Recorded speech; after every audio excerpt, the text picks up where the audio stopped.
All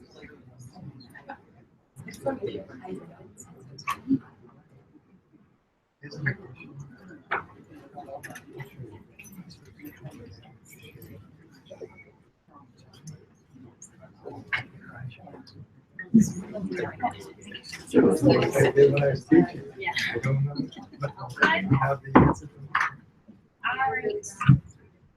1900, we do have a quorum. Welcome everyone. And thank you for attending. First of all, public comment. I respectfully request to add item 10F to the agenda, which is new bylaws, a first reading. Yes. Should be in here. Right, of the 9,000s. The 9,000 correct. These will all be new bylaws, so they need 2 readings, and we'd like to get them done by June. So put them on the agenda for this. So Dr. Conway, I can't make. you can make a motion. Somebody's got to make a motion. Motion to approve that we add agenda item 10F, new bylaws, first reading. The agenda. Okay, Joan? Second. Kelly. Any comments or discussion? Okay, we don't have it? We don't have it. We're adding it. Is it here? It's in your folder. It's in the, this is 9,000s. Oh, That's 9,000, so she's not getting those now, but we're adding 9. Yeah, on the right hand side, that's not 9F, that's for next month. The ones on the right are the ones for tonight. There it is, right? These. Yeah. So that is it. Yeah, take a look. So, all in favor? Aye. So we get time to read these and we vote on them next time, Correct. right? Because they're new ones. We have to Yes. read them. Yep. Okay, So very good.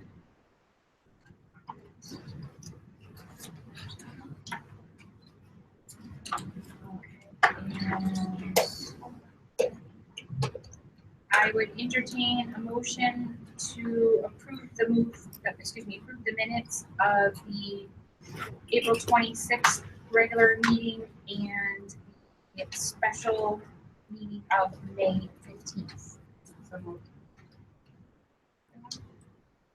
Can I get a second?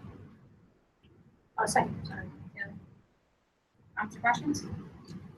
All in favor? Aye. Okay. And we have head of school, Chris. Oh, I lost you already. I'm like, where is it? Chris Sanford from the Woodstock Academy and Entourage. And Dean of Students, Mr. Bill Giat, is also here, and they have brought 2 students with them to share the information from Woodstock Academy. We've had several presentations before, and this kind of rounds it out. Great. Yeah, we brought Allie and Brianna, both were 10th graders, graduates of this fine institution here in Brooklyn, and now they're at the academy. So I'm going to start, and then we'll have an opportunity for them to talk about what the experience has been like and some of the excitement sharing and some of the anxiety related to the new purchase at the Hyde School. I thought most of the conversation tonight would be related to Hyde. There are a lot of questions about what the new South Campus will look like and the impact it's going to have on our program. So I thought we'd spend some time talking about that tonight. Like we normally do, I will rush through quickly, but say as much stuff as I can in a short amount of time, because I know everyone's very busy. And then we'll be able to take questions at the end. So, and I do have some handouts that you'll be able to peruse at your own leisure as we go through it. And I'm going to rely back and forth off Mr. Giat. He is the dean of students. He's also a math teacher. So he did a lot of, started as a math teacher at Killingly, which we won't hold that against him. So, but we will spend a lot of time focusing on the schedules and whatnot. So before I do want to start, this is my last presentation in front of Dr. Conway sitting at the table. So I do want to thank her for the partnership we had this year. It was a pleasure. I hope it was pleasurable for you. But it's pleasurable for me. So very quickly, the reasons for the purchase. I am going to hand out, I'm going to have my trustee assistant, Eric. So you go there, I'm going to bring the table out. Sure. This is a leadership white paper that we wrote at the Academy, and this was sent to the Board of Trustees, and they spent some significant time reading it. It really justifies the rationale for the purchase of the Academy, of Hyde School. I'm not going to go in great detail because it's all written in there, but in reality, a lot of it comes down to space and cost savings. Very quickly, the Academy was built for around 800 to 900 students, and we roughly have about 1050 now, and the goal is to grow it to around 1100. So there's a lot of space constraints currently at the academy and cost savings. The purchase of Hyde was $14 million to build one building that currently exists on Hyde's campus, whether it be a dorm room, a dorm structure, or an auditorium, will be close between $10 and $16 million a building. That's without land and without any infrastructure. So cost savings, when we had a conversation with the board, is long-term. This is a much more beneficial purchase for our long-term viability and in terms of raising funds and going through that whole process of constructing. I don't need to go through this whole process of what we currently have. I will send this PowerPoint to Dr. Thomas. She can send it out. Those of you that are in the room, you are very familiar with what the academy is. The key part I just want to call attention to is this piece right here. Over the last couple of years, we have seen a tremendous growth in local private tuition students, not from setting towns. So setting towns are locked into a contractual dollar amount that's ordered on by the board. Students that come from one of the towns that does not have a contract with us pay at least $1,000 and in some cases more per student to come to the academy. So at a minimum, there's a $1,000 or a little over $1,000 difference if your town has a contract with us. If you come from around the world and you need room and board, tuition hovers right now at $49,000. So a setting town has a contract pays about $13,500, give or take.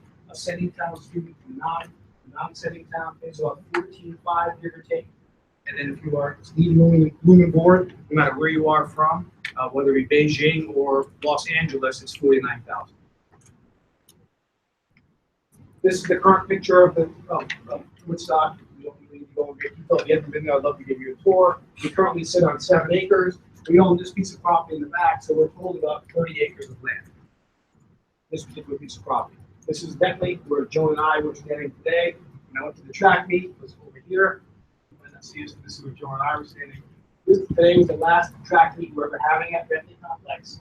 This athletic complex has a turf field in the back and another baseball field, which is not in this photograph.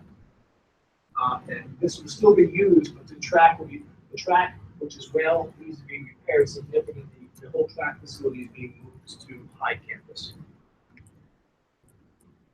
Okay, what is on this campus? So we're calling it the South Campus. So the main campus that currently exists is going to be called North Campus, and this will be called South Campus. Rationale being, we didn't want to call the current campus Main Campus and the other one South. I think it gives a negative connotation to one or the other. So one's North and one's South. And so the South Campus, which previously was Hyde, this is what it comes with. And this is the part that I'm going to spend a little time talking about and the impact it's going to have. It sits on 125 acres. That means collectively now in Woodstock, we're going to be over 200 acres of land that the academy owns between the main campus, the North Campus, the new property we purchased behind it, Bentley, and now this particular campus, and the South Campus, will be over 200 acres. We have 250 dormitory beds, which you might be questioning the rationale for that. That is a significant benefit to our setting towns, and we can get into that a little more if there's questions related to the funding model. But 250 dormitory beds, if you do the math in your head, the kids in this particular dorm are paying that higher tuition rate. They need room and board, so their higher tuition rate actually benefits, Kelly's on the finance committee, we talk about this all the time. This higher tuition rate benefits all of the setting towns by lowering the tuition rate. But we charge, not to get in great detail, but we charge roughly $13.8 or $13.5, whatever it's going to be next year, around $13.8 per student. That is not the rate that it costs to educate a child at the academy. That is what setting towns pay. If you did the math out and calculated everything, it's roughly around $18,000 per student who comes to the academy. But we have the ability to charge such a reduced amount because of other income that's coming in, namely whether it be international students or students that are moving and boarding, or through the foundation, which raises a significant amount each year. 25 additional classrooms, which are huge for space. We're going to have a center for the arts. We're going to have a cultural arts center on campus, which I'm not going to go into great detail tonight because that's a significant advantage or addition we're going to have. Additional cafeteria, school store. This is an important piece, the 24/7 health center. You need one of these on any campus. You can't have a nurse's office that ends at 3 o'clock. We have kids there 24/7. And additional facilities for athletics, which is another huge issue that we are running up against currently. We have over 55 different athletic teams at the academy, 3 different levels. We have freshman, JV, and varsity, and sports. And then additional turf field and a track. So this is a significant, history-wise, if you guys remember, this was Amherst College. Those of you might everything back. So this was built as a Catholic school. It was then taken over by Data General. They ran it for a number of years, and then high school bought it 20 years ago, exactly. This is their 20th year. So it has always been, except for the time that Data General owned it, a school built for that purpose. Any questions so far? I know I'm going fast. I apologize. Will there be lights on that turf field? Good question. So as of now, those of you who are maybe unfamiliar with Woodstock, one of the benefits of Woodstock, it's rural. And anything you want to get through zoning is like, anyway, probably like similar to your Board of Finance, read the news. So, it's a joke. So, it's a very strenuous process. That being said, is that when they approved the turf field at Hyde, part of the equation was there's no seating going to be allowed. So we have to go back and get approval to actually put bleachers in, and then of course we have to get lights. So in a perfect, we could rent lights and put them up, which you would win during your homecoming, but that is a big contention that we have to work towards and put lights on that. In a perfect world, we'd like to have them. It just takes some time to do that. Okay, this is what some pictures of what South Campus will look like. We have a huge open house on the 21st. Those of you that are interested in going, it's going to be starting at 6 o'clock. The campus will be open at any time, June 21st, for people to go through school. We'll have additional open houses as during the summer for current students and future students that want to walk through campus. This is what the track looks like in the back. You drive by Hyde, you guys know where it is on the system. Here, this is not, you see this is on the right hand side. One of the first things you see when you back.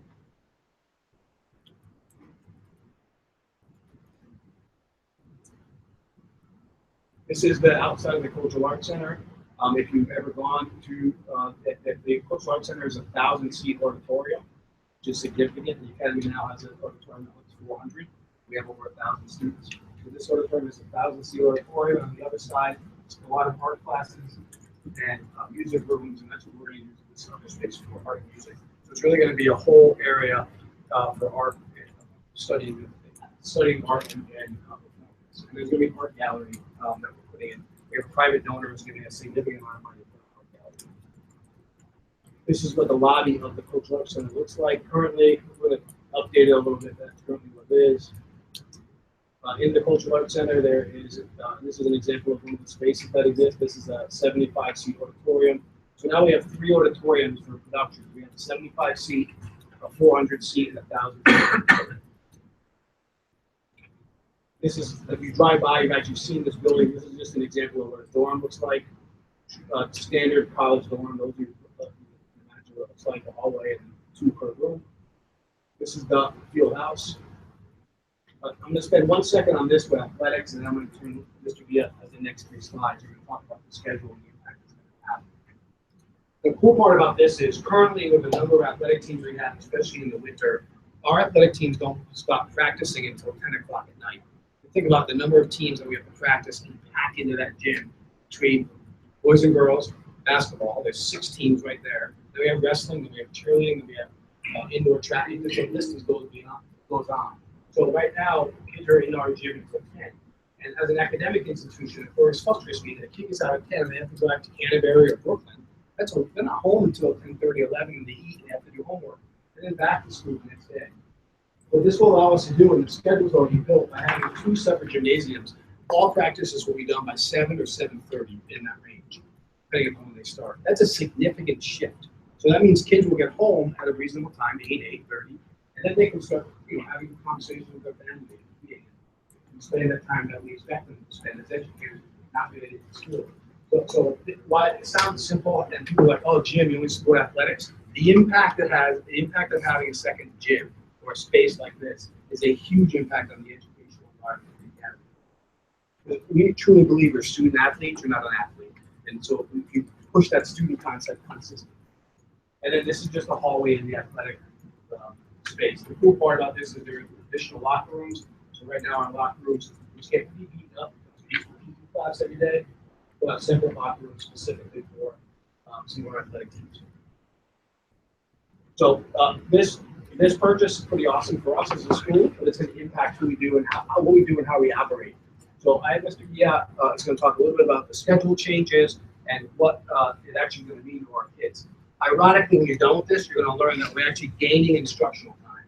So So our concern was how we're gonna make this work, Mr. Yale, but we actually gained a large number of hours per class per semester. I was actually asked to come, so if you could just take a breath. Deep breath. So,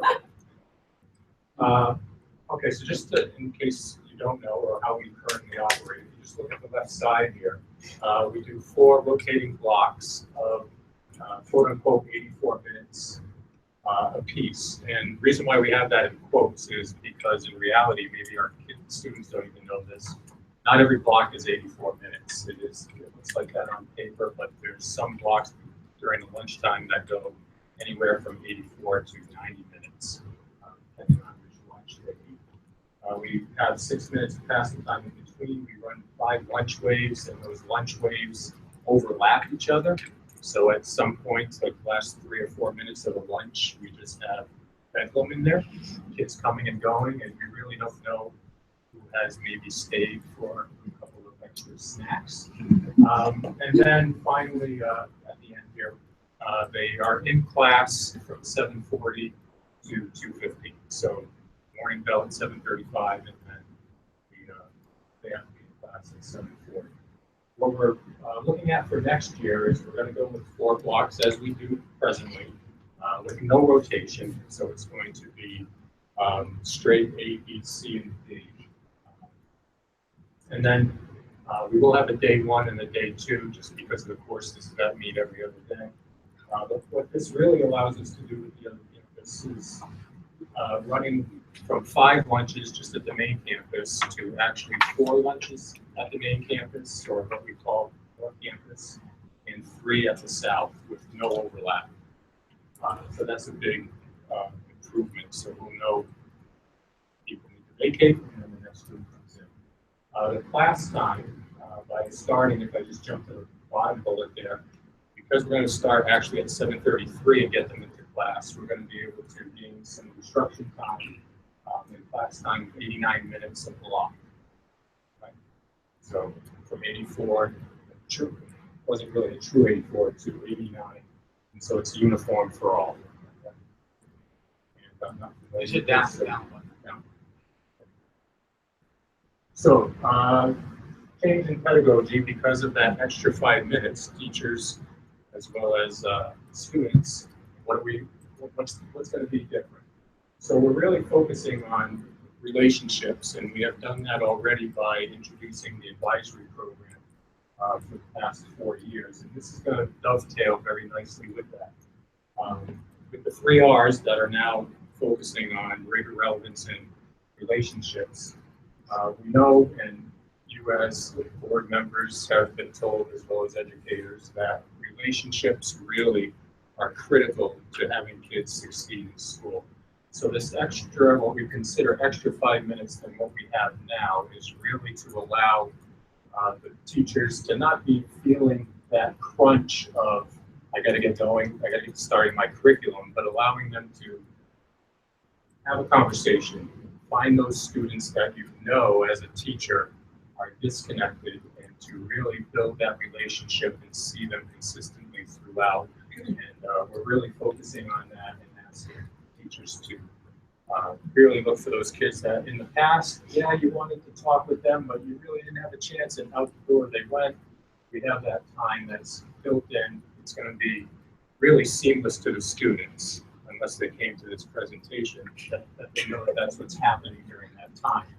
But in that little window of time, some of the students that are transporting back from one campus to the other will be showing up within the classes. Have any questions on that at all?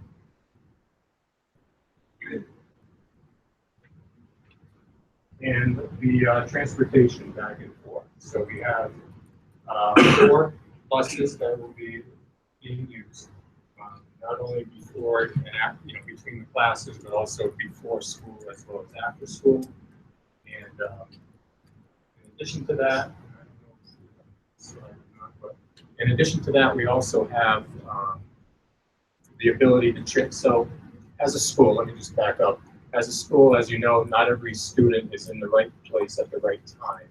So how do we get them back and forth? We're going to have all our campus safety personnel as well as some administrators that will have a class, an endorsement on their licenses, which is an activity license, which will allow them to transport. So somebody that's stuck within the nurse's office, for example, and now the main shuttle bus has already left, they're not gonna have to wait 10 minutes for another bus to show up and scoot them right down to one campus or the other, you know, within a couple of minutes. And let's see if there's another one for me. No. Do you have any questions for me before I have to unfortunately turn it over? Okay. Thank you. So what we're gonna do now is we're gonna hit on some of the changes, and then we'll hear from the two students. So, the changes that we'll see at the academy besides the transportation piece, some of the honest with you, is the most, from the administrative perspective, is the most stressful and confusing part. So we know that we think we're gonna have to change that at least 19 times throughout the year. But we at least know going in, we have a plan for at least day one, and then we'll have to modify it. So that is, everything else we're very confident about, just because it's running a school, you kind of figure it out. That transportation piece that the most confusing for us. So what's gonna be on South Campus? The entire music department is moving to the South Campus, so we take a music class, which roughly is about 40% of our current population. That includes music tech, band, chorus, anyone that's in some of the drama classes we have, and even in that department, basically gonna move to South Campus. We have some visual arts moving, classes like drawing, will be moving down to South Campus. Some world languages are moving. So Mandarin is moving, Italian is moving, and German. Those languages are moving to South Campus. We're moving the admissions office and the advancement office. And so those are the big changes that people will see from the current situation that exists on campus. New programs that we have to build up and add is residential life department.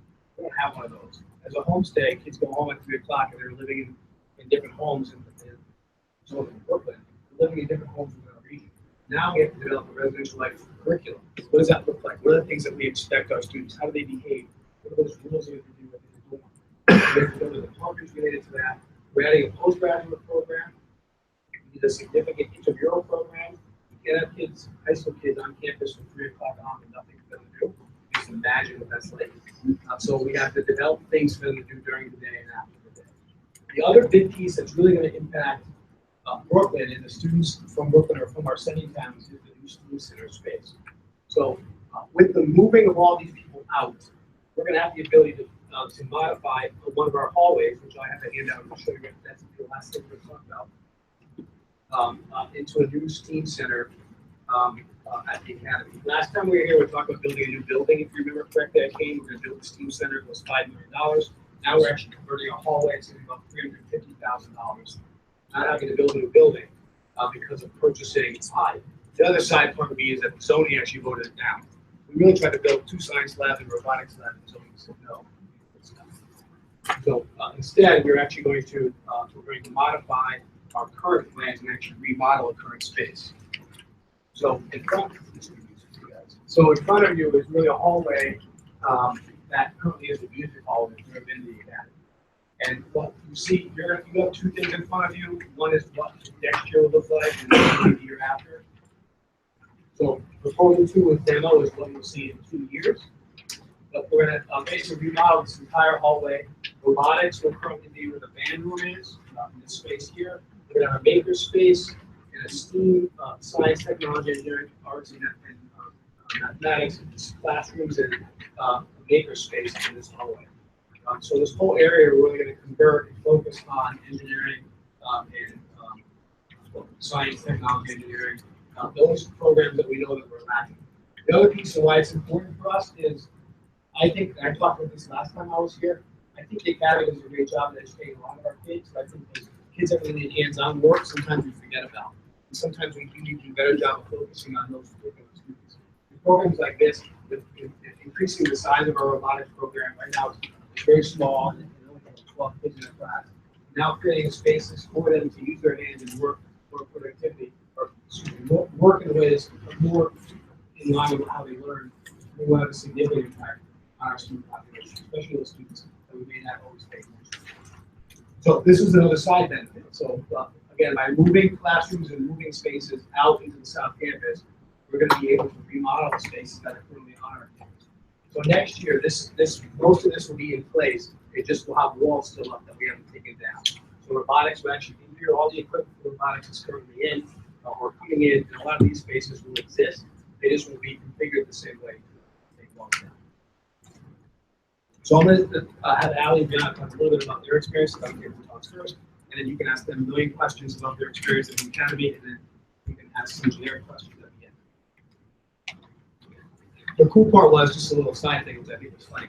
So Mr. Yat is really dean of discipline. He's a dean of students, so he does discipline.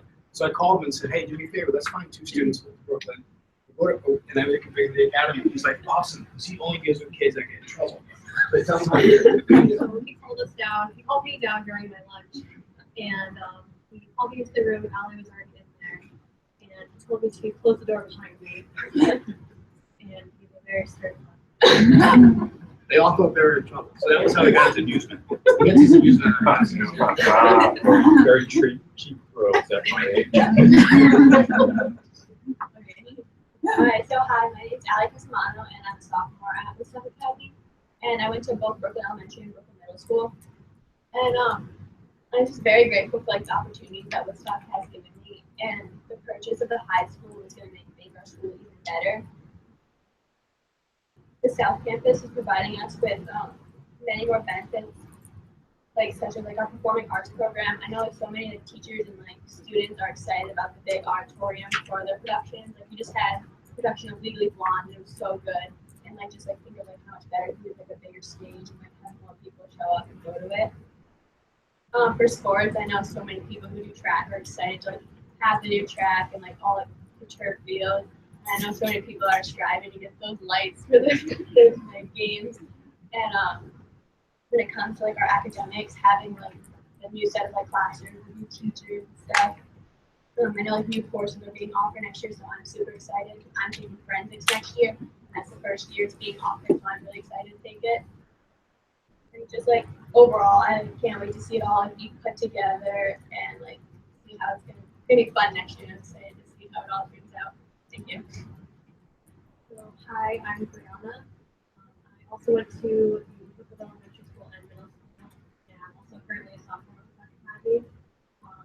I think that as a student, Woodstock Academy, one of their best attributes that they provide for us is they like to enhance our 4 years in the academy as they possibly can with things like high purchase. And I think that the 4 years that you spend at the academy isn't just your average high school experience, because of opportunities like parts like this. And like Ali said, with the purchase of high, we're going to have a lot of new classes, and I'm taking a couple of classes next year as well. Night games are going to be an awesome thing. On the bigger flights. And the music department is very, very excited about the new auditorium. We're all very excited and very grateful about Allie, you're not going to talk about the gymnastics team? I mean, I don't know how much it does for us, but I mean, Woodstock hosted our New England this year, we won, so it's great. And so maybe I'll host it again next year.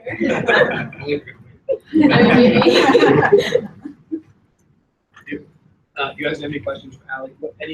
Beyond, what are some of the anxieties that you have? Oh, that's what I was gonna ask. If there's anything you were nervous about next year. Definitely. We went through our freshman year, we went through the whole new campus and new people and all that. So I think it's gonna be another freshman year, another first day for us being on campus. I think that's a big issue.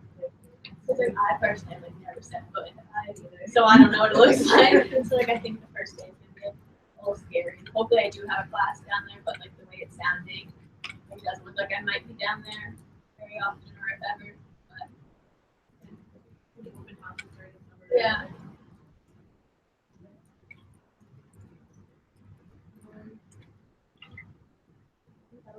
Yeah, I think people were worried. Yeah. In the beginning, people were worried about like how we were gonna get there. Like he like clarified how like if someone was stuck at the nurse's office, then like we would be taken there.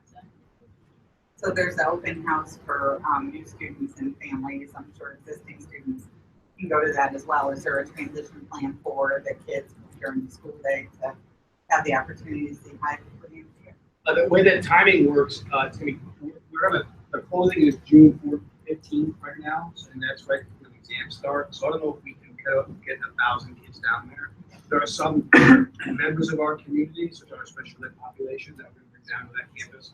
We have an East-Con program on our campus, for those who may not know. We're going to try to get those students down to that campus. I think their transition is something we're a little more sensitive to. And there'll be more than enough time during the summer. And teachers are there early, you know, and teachers are the same, schedule here is the same. So for professional development, before the school year starts, so those days will open up as the teachers are there. That can go through. It's important to know that there's only about 12 teachers that had a chance to go apply. I'm still an operating school. They don't really graduate until Sunday. So it's always hard for us to get down there and we're walking around. We had to take our Woodstock Academy stuff a lot. It felt really awkward walking around as you're like, seeing, up to your dorm room, and you know, as they're throwing you out, we're gonna check your place out. So it was really, we had to be very sensitive to what that looked like, some of that transitional stuff. So after the 15th, on the 20th, we take ownership, so it'll be an open house on the 21st. And on the 22nd, we're having a huge picnic that we're inviting all current staff that are coming up from Hyde and currently at the academy. We're gonna have our big end of the year picnic at the South Campus, and we'll open it all up so people will walk around and be able to see the new digs. Sure. Are you guys excited to have a larger international student population? I think that's Potentially a more diverse? I think it's awesome because they're talking about how it's feeling like all over, like right now. So I think it's fun to see all the new people. It's probably one of my favorite things about Woodstock versus so that is really cool to see people. Like many of the schools like don't have that. Like my sister goes to Illinois and she like get that like opportunity. Thank you for coming out. Thanks, girls. Thank you. You did a great job. John. Any other? The other 4 people we asked were busy. That's why I'm out of here. Any other questions related to the presentation? We went really, really quick, but I know there's probably a lot of questions you might answer them quite quickly, but specifically about the high purchase, the impact it's going to have on the school, whether it be financial or not. There's a recruiting effort underway to add students from other parts of the world that are underrepresented now. Totally. So that's a good point. Not to get into great detail about the way the recruiting system works, but depending upon the part of the world that you're in, there's a different expectation of what you're offering. So a student from Europe does not want to live in your basement in Brooklyn and go as a homestay. They want to be in a dorm. So a student from China wants to be pretty much in a home setting because they want to learn the language and learn the American culture. So now that we have dorms, this upcoming year is going to be the most diverse group of students we've ever had at the academy. We have students from the United States who are happy to come to the academy in relation to being domestic tutors. And we have students from a couple of students, actually not a couple. There's going to be about 10 students from different countries in Europe. We have 2 students from Australia. So we are, the diversity is kicking in. Our primary area of diversity is still going to be China, just where the national market is, and that is an issue for every school. But with having this dorming environment, it's going to change what the structure looks like. The biggest problem we're having for recruitment is the fact that we are known and marketed as a homestay program. That's what we are. So now we bought this campus and we're really pumped about it. But if you go to Europe and you go to China, you look at what we're marketed as, it's still a homestay school. So it's going to take at least a year for them to start changing what their marketing is and defining who we are in these other cultures. So it has taken off better than we thought it was. To be completely honest with you. But that's the cool part for us. That's what the diversity is going to bring. I think that you guys, the diversity is so. I mean, that's one of the coolest parts of the I have one more question. Can you explain briefly what the benefit to the school, to the students is of having this postgraduate program? Awesome. I'm glad you asked. So, long-term versus short-term. So, long-term, a postgraduate program done correctly is a revenue source for a school. It's not a massive revenue source, but it's a revenue source. Short-term for us, it's a diversity increase. We want to make sure by building a postgrad program in this particular year, we're not making any money. We're not losing any of those. Cost neutral year 1. pretty much, I think right now we're making $1,000 for the year on it. But it brings a significant amount of diversity into an environment that might not have diversity.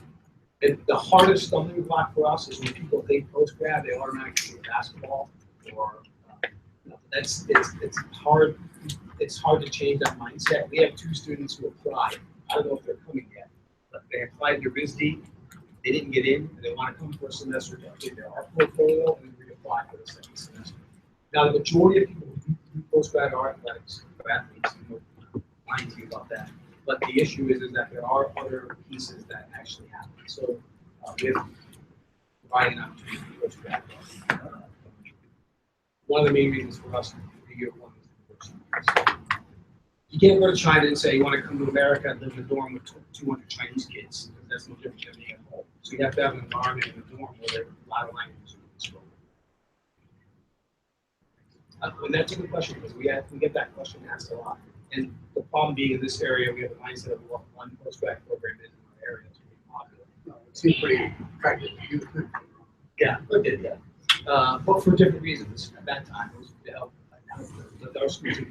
Give me time. Give me a year. I'm not like that question. All right. Thank you very much. No problem. Good. Always Thank welcome you. to come back anytime. Thank you so much. Thank you, Alan, Brianna, thank you, Mr. Gadd.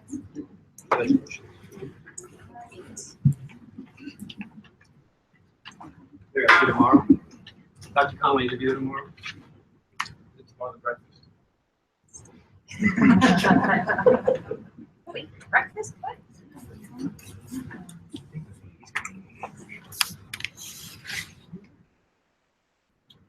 All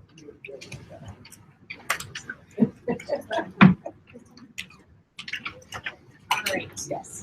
all right, so next on the agenda, is the appointment of the Brooklyn Middle School Assistant Principal, and Dr. Conley, you have. Thank you very much. We have with us Mrs. Heather Thompson, and we are delighted to, you have this in your folders this evening. You have Ms. Thompson's resume, and most of you have, all of you have met with her before at the central office level of interviews, which was wonderful. So I'd like to introduce you to Heather Thompson. She is my recommendation to you for the assistant principal position at Brooklyn Middle School. She currently is the principal of the school in Eastford, which is a K-8 school. A little smaller than ours actually, but is a wonderful school. She's previously been a mathematics and a reading teacher in both grades 5 and 6, and was also a team leader in grades 5 through 8. She ran a remedial summer program as well. So she has a lot of experience, especially with our middle school students. We're very excited to have her. She has a bachelor's and a master's degree, both in elementary education. She has a 6-year certificate in educational administration, and all of those degrees are from the University of Connecticut. So we welcome her here. I would present her to you. My recommendation would be that you make a motion, and if you have any questions to ask her, do it then. I motion that the Brooklyn Board of Education appoint Heather Thompson as the assistant principal of Brooklyn Middle School effective July 1st, 2017. Also, Alex seconds motion. Does anybody have any questions? She's here. We're very excited to have you coming on board, and I'm sure Al is just chomping at the bit to get you lost around the room. We give naps on the first day. It's Her big son square. has been accompanied her here today. That's right. Sorry, Dad, I forgot that. So thank you very much for joining us as well. Wait, I know, I was just making sure that the flight were on their side. So, all in favor of appointing Heather Thompson as the principal, all in favor, aye? Aye. Okay, very good, and welcome, Ray. Okay.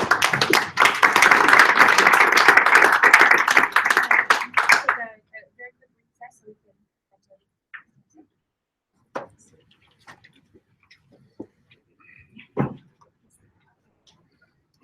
you doing? Good. That's pretty grinning. Thank you. Hi. Congratulations. Nice to see you again. How you doing? Congratulations. It's 11 years of okay. I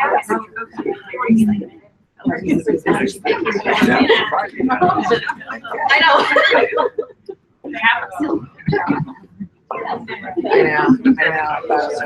I'll give her a quick recess and the recorders can go out in the hall.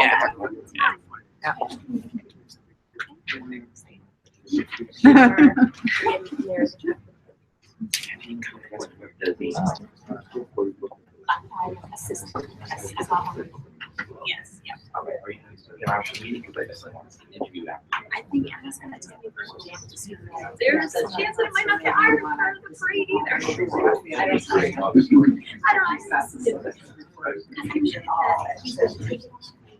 It wasn't too much.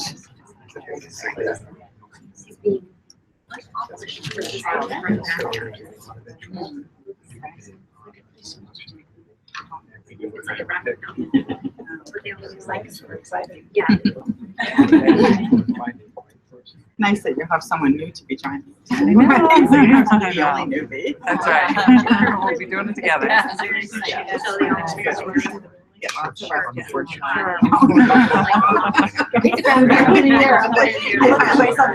Oh my gosh. Yeah.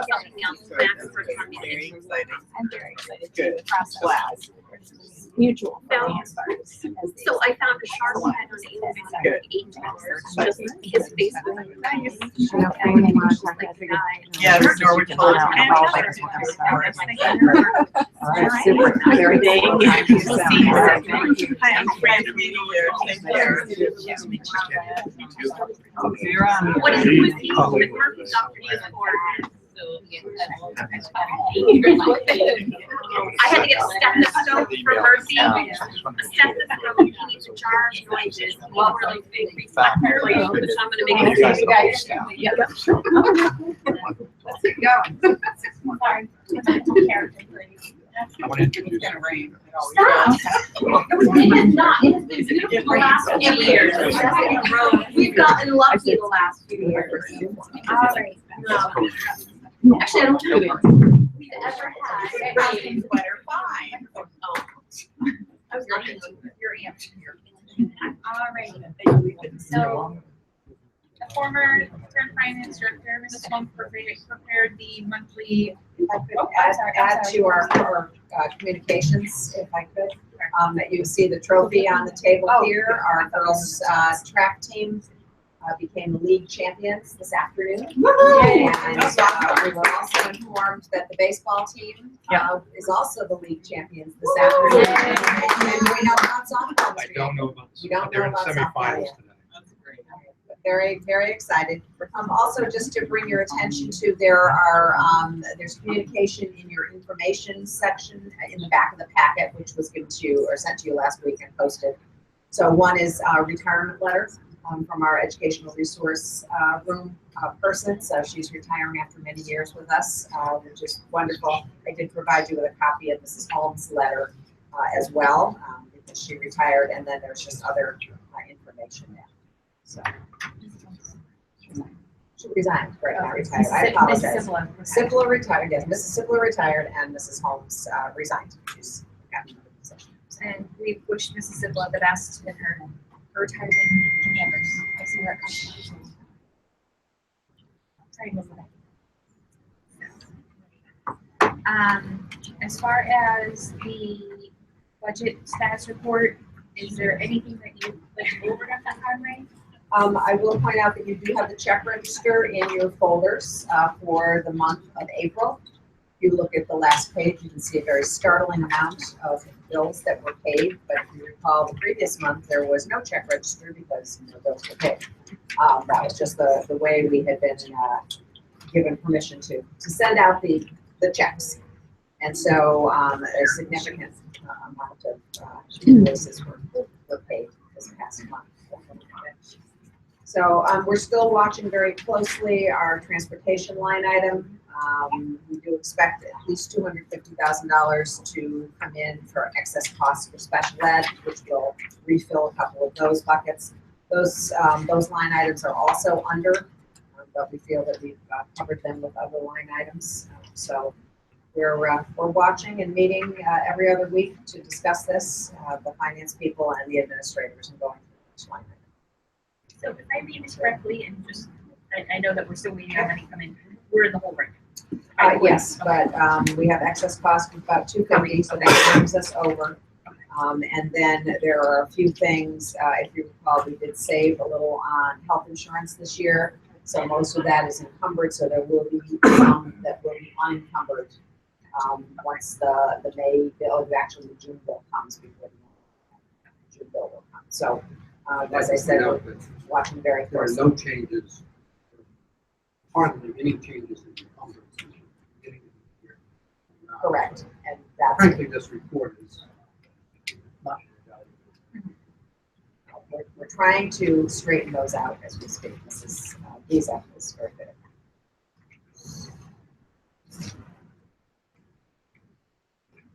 Are there any accounts that we're concerned about? Just mostly transportation. It came And in. we're still talking to them about. We actually got a credit last month for $78,000. I'm having pushed back on them, and that was, that came as a credit on a bill, as opposed to a reimbursement. And we're still looking at a few other things that, we're talking to them, so I didn't know that today, as a matter of fact. Is, under professional education services and other professional services, is that difference just like the changing over in accounting? Is that why one is so over and one is so under? The difference there would be, I know that some accounts change classification type of. they did, and that is where our speech and language person came from, because we wanted to hire one last year. We're trying to do that again this year. And so the money resided in another line item, which is certified area. Non-certified, so we spent it, but I want the bills to be paid out of the correct line item so we can see what our actual bill was. And that will inform next year's budget.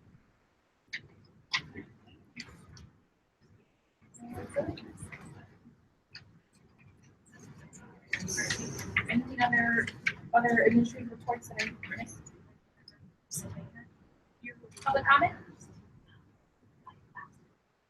All right. Any committee reports? Start with Woodstock Youth. Well, We're at at the retreat instead of the meeting, so Okay. honestly, we don't. Okay. No. I mean, there wasn't. I never did any time. We had our annual meeting yesterday, and at the annual meeting, the annual report was presented, and these comes in the same position, although it's different in terms of not knowing what's happening with the state budget. Much of the funding that EastCon has comes from grants, comes from the Magnet Schools Act in QBRC. So not knowing what the impact of the budget funding is, and all of the unknowns, the budget is kind of in flux, like our budget is in flux. But they have presented the annual board report, which lists all of the different areas that EastCon supports, the 36 towns in this area. So I have that. Like, let's take a look at that. We had a keynote speaker who was wonderful. You may know her, Dr. Mary Ann Barkley, who is the director of UConn Psychological Services. And I wish at the time, but I had a paper and a pen, but we had put all our stuff down in one conference room and then convened to another one, and she started her presentation. But it was all about, what's happening with our young students, preschool and Head Start, and early Head Start, which was focusing on the purpose of use, and talking about, what's happening with kids in terms of social and emotional issues and why that's rising. And she gave some statistics that were just truly alarming about this, problem epidemic, what's occurring. And at the end of her presentation, I asked her if she could share the presentation with me so that I could share that information with you. And she said yes, but unfortunately I didn't get it today. And then I also called her and asked her if she'd be willing to come and talk to our board at some point when we have time for it. Yes. And I think we're going to go through this process with her. She was a keynote back. There were one student who presented their poem, Liminality, which was amazing. And then they had an acapella choir that came from ACT and sang for us as well. That's about it. I could either hear those, the town was amended to do the town meeting, the budget meeting. The board of selectmen presented the town budget, Dr. Conley presented the board budget. I think there were some very good questions. Overall, the presentation went really well. Just unfortunately, there's a lot of uncertainty that nobody can estimate of where we're going. Trying to do an ag on the finance I'd just side. like to say that the presentation made by Dr. Conway was very clear and succinct. There were some questions, but frankly, I was surprised that there were more questions. But the education budget is, after all, the largest portion of the expenses that the town bears. But I guess it was presented so clearly without having questions. But when you looked around, most of the people that were there were people that came from their respective boards. There weren't a lot of real audience members. So there'll be another opportunity to present something at the town meeting, which is going to be scheduled for Wednesday, the 21st of June. I don't think we're not normally looking for a full-blown presentation, but to be honest, the presentation that Dr. Conway gave was short enough so that I think perhaps something like that could be done at the town meeting as well. I would expect that there will be some relatively less informed voters in attendance at that meeting. So a good explanation of the education budget at that time would probably be beneficial. What's the big unknown? What's the big unknown that every state is facing? And that is, what will the state budget do to local budgets? And we don't know any more today than we did. But hopefully, by the 21st of June, it's really crazy and hard. Between the two major parties fighting with one another, the governor trying to distance himself from both parties, and the rumor mills go on here. It's just impossible. No, so stay tuned. I do, yeah. So Killingly graduation is on June 23rd. I did get a report from Killingly on the third quarter honor roll. So we had 46 from freshman to senior, 46 who appreciated the honor roll in Killingly. Seniors are leading the way again, 15 between high honors, first honors, and second honors. So good representation for the student.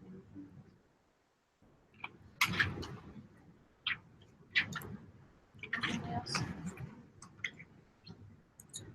All right, so we have our new policies, which we are doing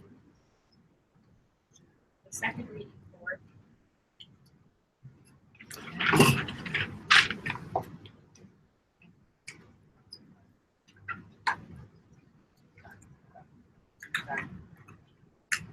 All right, so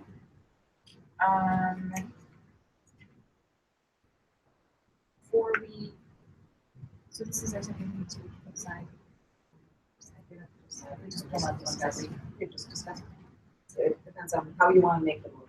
Take each one alone. Just go through each one and then that discussion. Okay.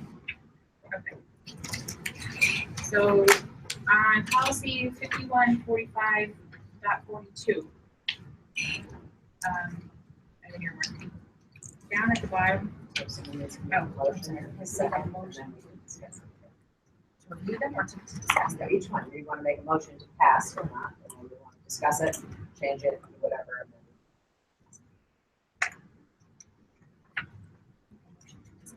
go pass it. Pass it. Okay.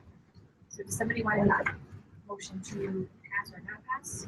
I didn't have a problem with it, so I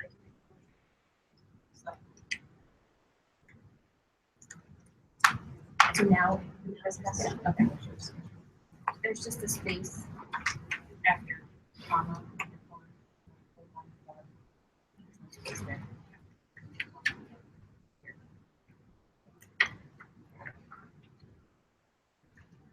Any other discussion on 5145.12? All in favor? Aye. Anybody opposed? Okay.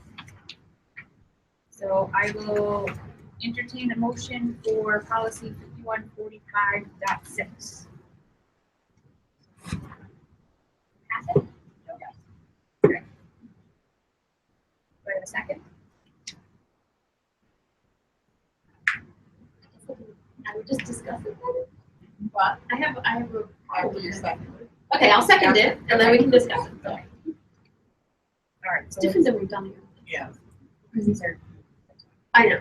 All right, so why, my question in this one was, why is it in the grievance procedure, little paragraph right there, it says that, and part of it moves on to the next part of it, but, it's only for claims of discrimination on the basis of sex.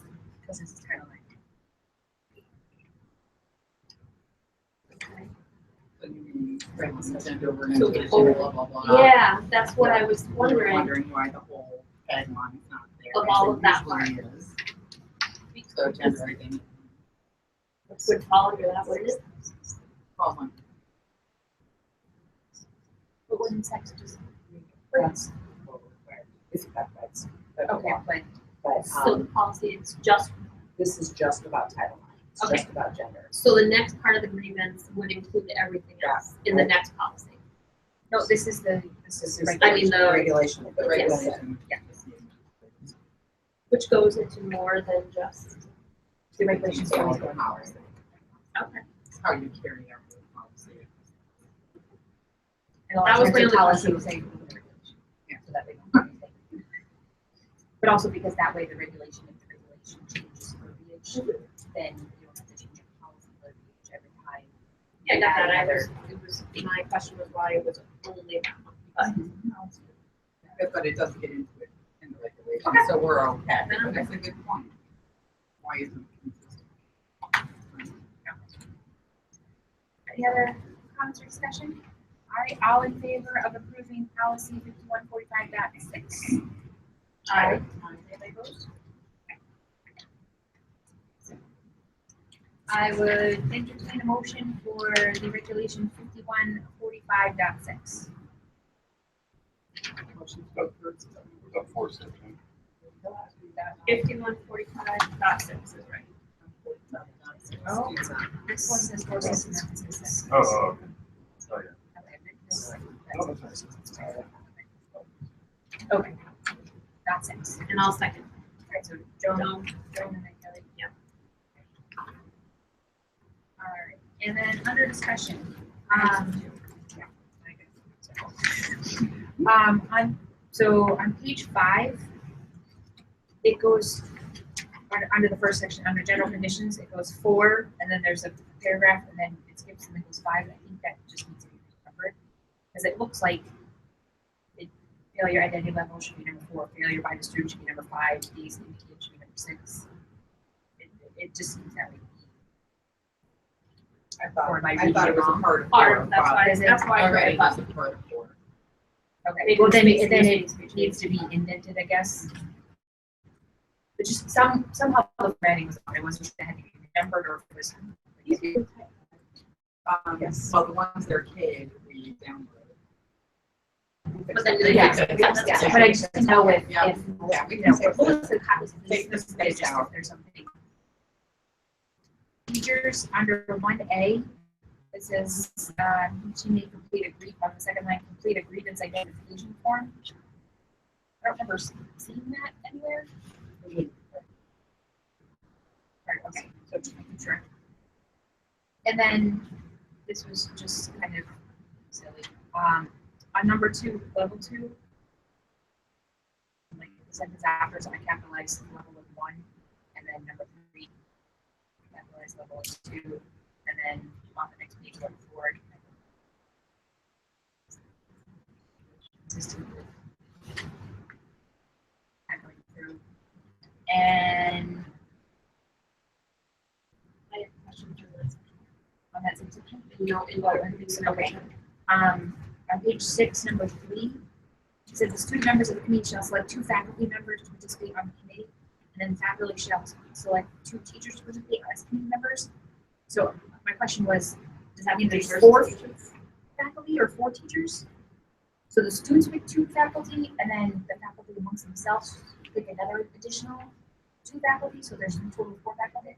Okay. And my question, well, I also in that same sentence, what's the difference, what's the distinction of faculty versus teacher? Or is there none, really? They just, and then on number 2, it says one of the 3 senior committee members, should that be like 8th grade? Since we don't really have freshmen, I sophomore, took that junior, as like senior. the most, I think it's, yeah, it's people that tenure, did their tenure. right, Yeah. tenure involved, and it's Like, so really, not somebody that's the first year. yeah, at their discretion. Who they Well, if this is a new thing, it's gonna be, there isn't gonna be a senior member, and it's a student anyways, isn't it? Well, there may be a member who has more experience in some sense, or offers something to make them considered more knowledgeable, but it's really up to the committee to determine. Well, it's up to one person. And this one, But, well, by the, look, one of the 3 senior. yeah, so the 3 appointed by the committee members chairperson. from each grade level shall be appointed by the president of the student council. One of the 3 senior committee members, I just think it needs clarification of that, shall be appointed chairperson by the president of the student council. And I'm thinking that in our particular situation, that would be an 8th grader. I don't think No? we have to specify, I think leaving it like this leaves it open for their choice. I don't know that we want to pigeonhole it that way.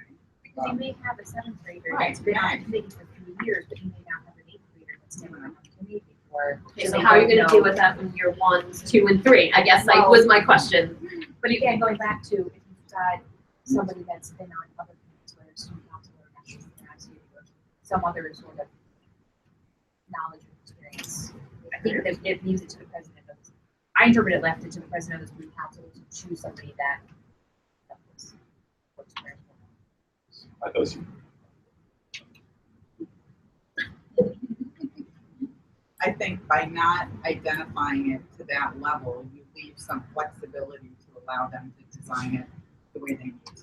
And I think that we should empower the committee to do. Yes, I agree with that. I guess I Just take just, senior out. Huh? Just take senior out. Just remove the word senior. Well, senior doesn't necessarily Senior mean means, senior. I take it as a senior, Right. not as the most senior. Right. I take it as a senior grade. that's how I took it too. So But again, So I not, would take it out. So you would just, for like one of the committee members shall be appointed by, Yeah. which way? I think that probably So works take out best, of the especially in the senior. beginning of the life of the So committee. just Yeah, one, I would have read one. it if that was meant to be 12th grade, it would have said 12th grade. But Oh. because it's a lower S, I read it as the senior. So it's one an of S, the it's committee members shall be appointed chairperson by the president. Yeah, that's fine, that works for me. That works. That's good. Anything else on that one? Okay. All right. Any other discussion or all in favor of approving regulation 5145.6? Aye. All right, I will entertain a motion for policy 6142.1. Second, family life education, for those in the audience that are wondering what we're talking about. Okay. Any discussion on that one? I have an extra packet if anybody wants to read them. It's really good reading. All in favor? Aye.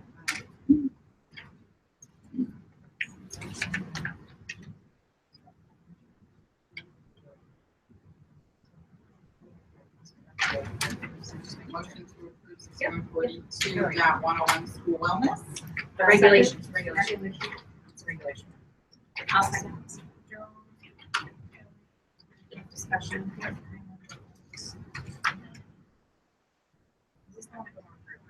Yes. Okay. So what's your first page? All right, my first page of discussion is 8 of 25 or 11 circles. And my question is, it talks about the summer food service program, but on 7 of 25, circle 10, that section is crossed out. Saying we just started this last year. Right, It should so, be in here. Where is it? Wait, I'm sorry, which pages are we on? I got lost. I got page 11. you 11, it talks about the summer food. It's almost the exact same paragraph is crossed off on the previous page. Right here, schools of which more than 50% of students are eligible for 3 or years, blah, blah, blah. Is that because we don't do a la carte sale? No, that is under, I just it's see, under menus. Breakfast.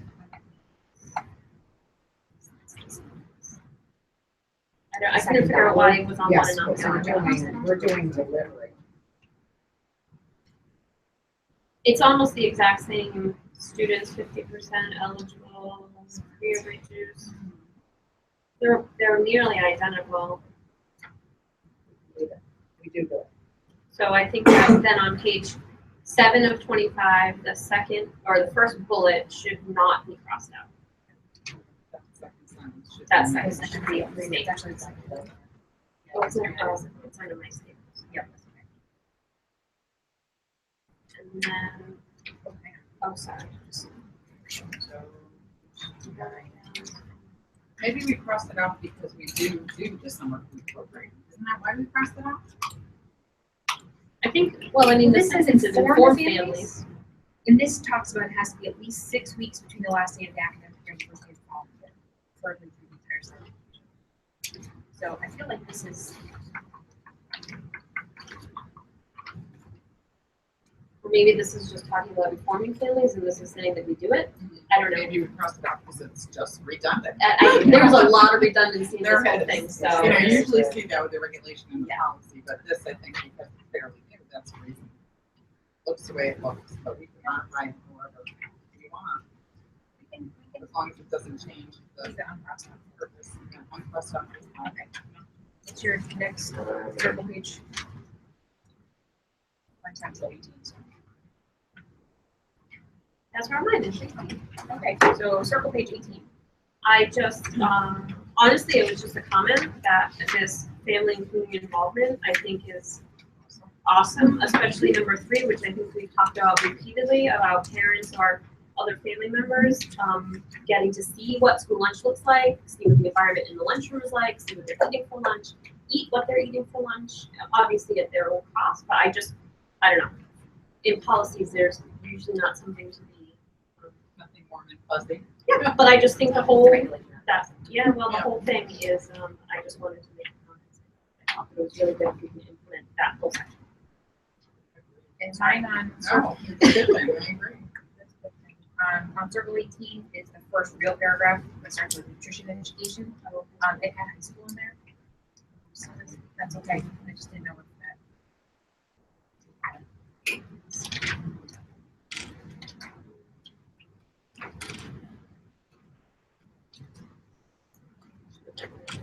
Oh, wait.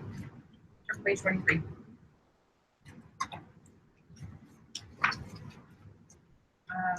Under number 5, the first bullet point, and it may be because portion sizes for pre-K aren't determined, but because portion size for K through 5 are 8 ounces, I just don't know.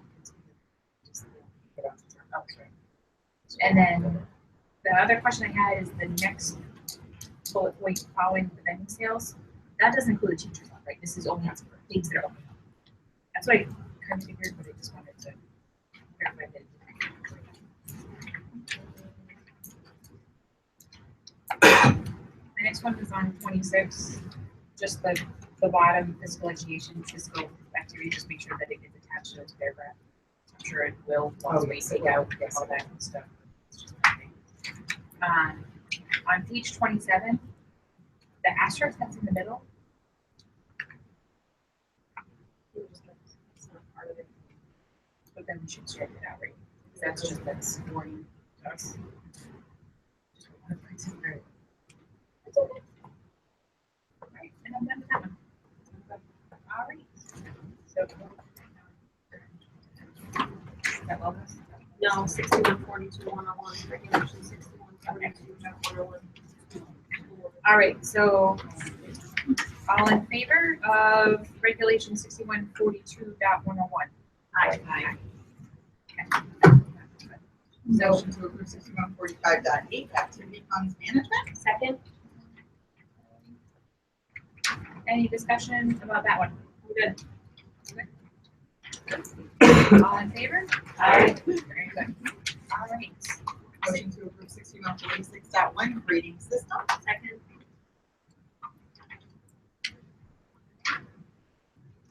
question about that one? Good. All in favor? Aye. Alright, Next one. I know, let's get through these. Motion to approve 6162.51, survey of students. Second? Shutting the lights off on. alright, any questions, comments? I was good. All in favor? Aye. Very good. Alrighty, And motion to approve 6162.6, copyright law compliance. Second? love this one so much. I don't know. Alright, any comments, questions? No. Alright, all in favor? Aye. Aye. Very good. Alright.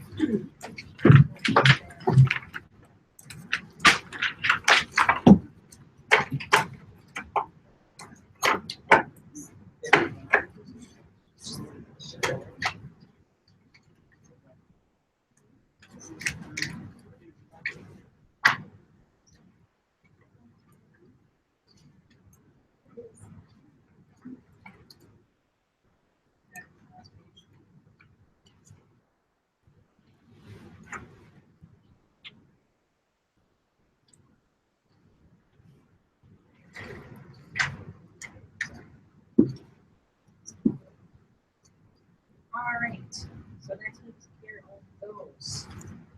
Alright, so under new business. And the survey results are not in. As soon as they are, we will forward them on.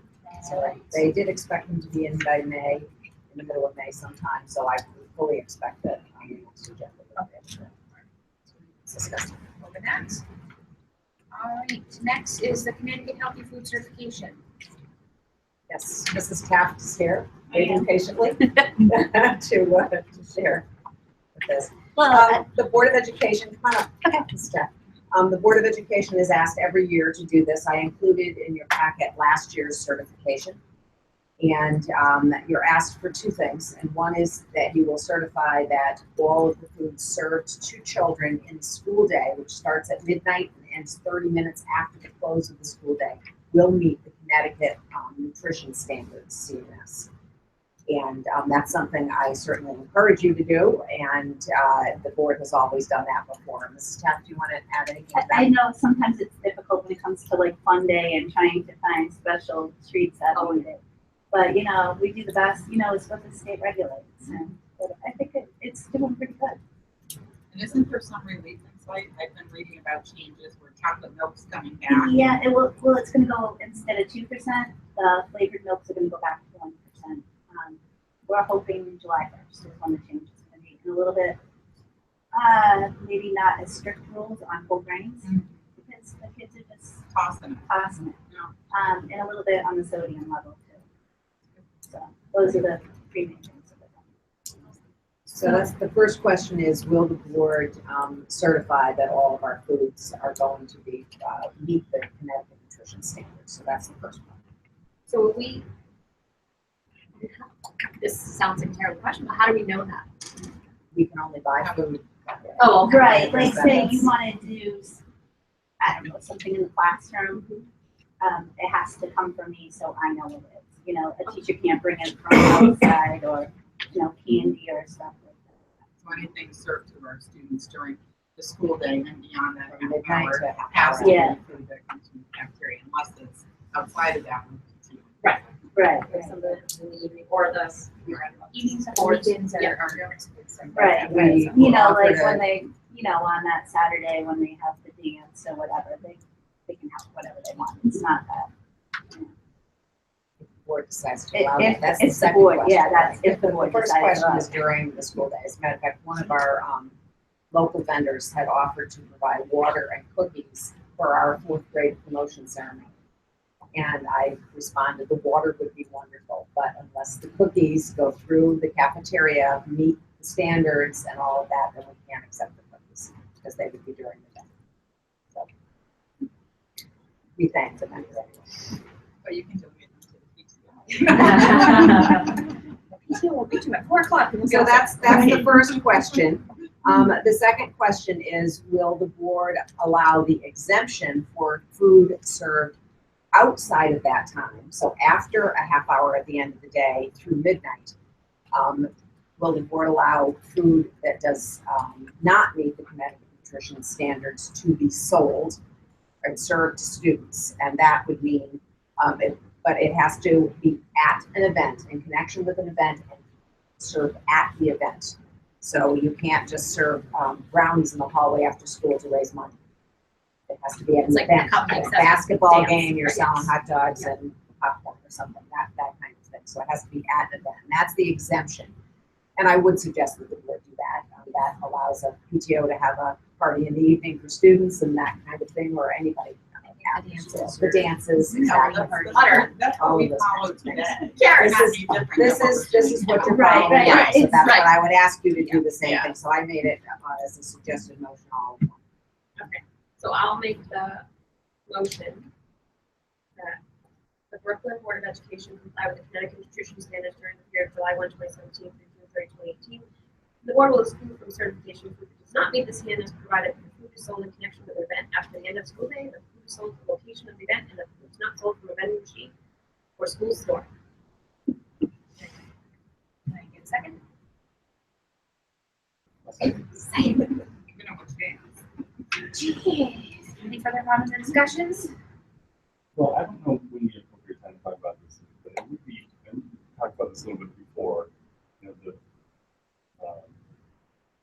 level of quality of food, you know, I think we should be looked at some point, you know, and I realize it meets the standards and everything, but, you know, I would like to look at the level of quality of food we're serving. And, you know, there's some schools around the state that are way on the opposite side of the spectrum, but, you know, just trying to raise the level of food that we're serving, if at least giving them other options aside from That was what kind they of have my now question. would be nice. Right. How do we know what they're eating? Because it's not something that's ever been open to a parent to come in to, and you know, we just passed regulations that talk about the lunchroom environment and informing, you know, parents and families about all this nutrition. And I mean, really, I mean, how many parents have ever experienced a lunch at either the elementary or the middle school?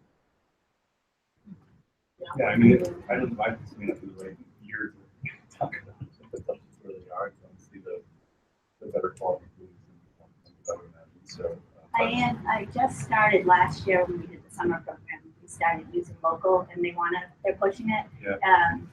Procurement and getting the local people, and I am working with the Northeast Farmers Market.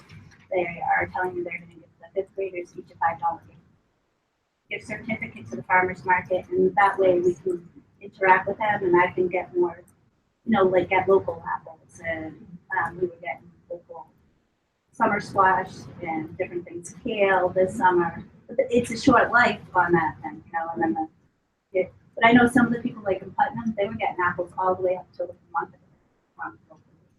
So, you know, I am working on it. It's just, you know, and most of our other food, I mean, we are governed to give certain things, you know, like a green leafy vegetable once a week. You have to give a, you know, a half a cup, you know, and legumes a half a cup. And these are things that kids don't really want to see on their plate. Beans But and spinach. They end up in the trash. Well, so they they just throw end them up in away. the trash. Yeah. You know, when we did Penny Wars, I just observed, and yeah, the amount of food that goes Thrown away. Or even food that comes from home. It's not even just school lunches, Right. but even food that you watch kids eat coming from home. I mean, it just the garbage bins are full of food. Well, the thing that, not to belabor, but the thing that, what I discovered is in middle school and whenever she decides to have lunch, she's like, just take the ultimate chicken patty. Well, maybe it could be grilled chicken instead of a chicken patty. Right. I don't know, something simple, but something a little more fresh or processed or something. But, We try to change it up. Yeah. Over here, we try to change it up. Next door, they're kind of set in ways. And I guess our fun lunch, muffin lunch, it took off as a big hit. We're doing it, but I looked around at what they were the kids were eating: goldfish, cheese, crackers. This is what they're little kids who like to just munch on little things, But that has taken off, so now we're, third time around? Gonna do it for the end of the year. I mean, we're doing about 16 meals a day on that. They love it. Yeah. I mean, any suggestions, just throw it out there, we'll, trying to work on what they want to eat too. Breakfast for lunch was huge. Right. There's over 200 kids that had. It's always my kids' It was favorite. crazy. Wednesday breakfast. Are there chocolate chips in those pancakes? No, they are. All right, any further discussion on that? All right, so all in favor of accepting the pancake certification and exclusion as amended? Aye. Thank you, Tammy. I forgot that was Are you gonna say Second cost page. more There too? is a, Yes. there's a formula that we put all our prices in and our numbers in, and it comes back as to what the price of a meal should be here in Brooklyn for us. And our lunch is the same whether you're in kindergarten or 8th grade. Preschool is a little different, but K through 8 is the same.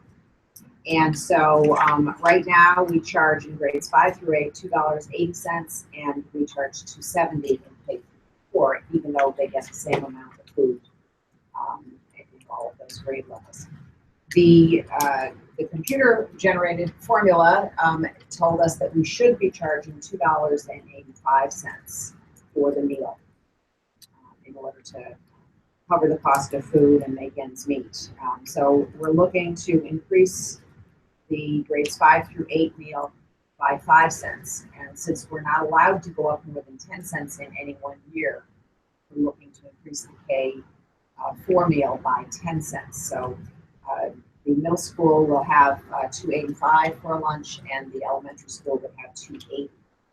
And then I'm sure next year Mrs. Taft will be coming back to you for that other nickel, unless of course the formula change again. The formula goes up again. But that's the request today. So when can we ask questions now, or do we need to make a motion first? Because my question would be, if it's the same amount of food that they're getting, regardless of whether they're in kindergarten or 8th grade, shouldn't the price be the same? I know we're bound to this funding formula, but isn't there a way that we can still level it? No, you We can't can't. raise it. I know that. Well, Yes, should a right. kindergartner be Middle getting school, the same right. amount of food as an 8th grader? Isn't that a better question? Yeah, but Well, that's, in the middle school, they can get a few more calories and a little bit more sodium, but they still gotta get their offered 3/4 cup of vegetables, a half a cup of fruit. It's so basically, serving wise, they're getting the same amount of food regardless of kindergarten or 8th Right. grade. And that's because we're not allowed to deviate from that? over here, we do a lot of little extras like carrots and a lot of more vegetables at the end of the line, bread and butter, just some extra things. Over there, they're just starting this year. When you say over there, you mean Elementary, elementary? yeah. The Right, so elementary, yeah. maybe then it's just a kind of Yeah, unfortunately, I'd like to have them all the same, like, no, 10 cents, yeah. Putnam is going up 10 cents across the board, and Comfort's going up to 2.85 across the board. The language you used was that the formula says we should charge $2.85. Does it require you to charge that? You're allowed to go up 10 cents. Why not go to $2.90? That's supposed to make, right? It's Right, supposed to we bring can't you make in. money. Yeah. But it's looked at in the Right, aggregate. right. Can And I you was gonna, balance the elementary off against? that's what I was gonna ask, kind of a similar question is if we can put the middle school up 10 cents, which balances it out, and then next year in the reevaluation, if that it doesn't I'll cover. go with it. Because that 5 cents from, But now aren't you asking middle school kids? to Just pay pay elementary more. school? Yeah. And one, I. Do you have a different no, amount? it's an aggregate, everything. So the reason you're, why we're you're trying- asking, you're asking the parents of the middle school, right? But they've been doing it all year long. Right, it's not any different than how it is now, they're paying a higher amount for the same amount of food, they can't, I they just understand say that, that but they you're load asking up. middle school parents to pay more to offset the elementary school lunches. Where you No. can't increase it 5 cents. It's true, we're asking them. For but it's no elementary school, different it's a than whole what board. is going on now. That has existed for the last I year. understand what you're saying, but you're asking middle school parents to take on the cost for elementary. Sure. I'm asking one segment of Brooklyn taxpayers to subsidize the cost for one other segment of Brooklyn taxpayers. It's the same, and it's safe, we'll save the town a little bit more. However, they are getting something extra because Kenny just explained to us that they get extra vegetables and things like that they aren't getting in the elementary school. So I feel like we kind of justify that 5 cents to some degree if you're getting an extra scoop of something.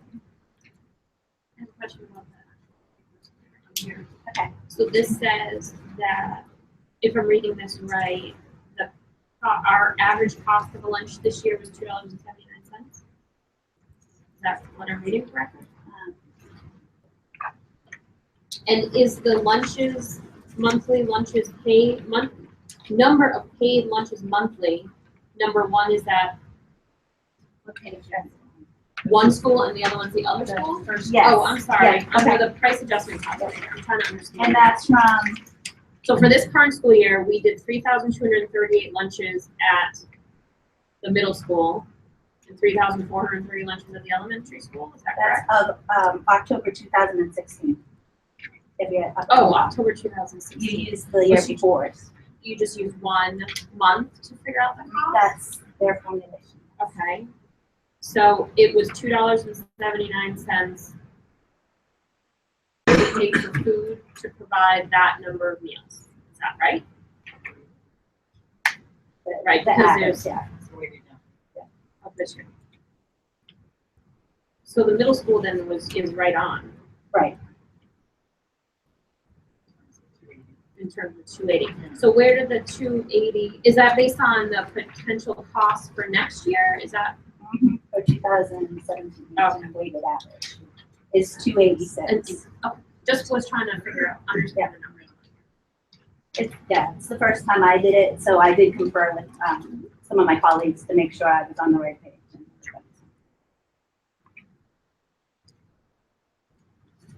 And ultimately, if you want to talk about, you feel like the middle school parents are paying for the elementary school lunches, anybody who's buying lunch is helping to offset the free and reduced lunch. So doesn't that all figure into all of this number? That's why we have to charge what we have to charge. No, there's a Commodity from the state. Yeah, there's money that's, But there's, Some of which that. doesn't, some of that figure into what our. And the no, middle, well, give credit the for middle that if school we're has, here.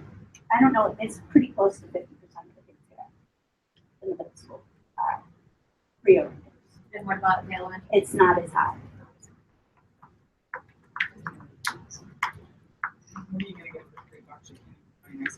I mean, I suppose. At first I thought it was very expensive when the boys were in kindergarten, and I was thinking if I paid 10 lunches a week is $27 until I started buying $10 a pound ham, and yeah. So, it and puts juice more money boxes. for it out. so yeah, I as a parent, You know, this, And you're more than welcome to come down there and take a tour, and I'll show you all the commodities that we have.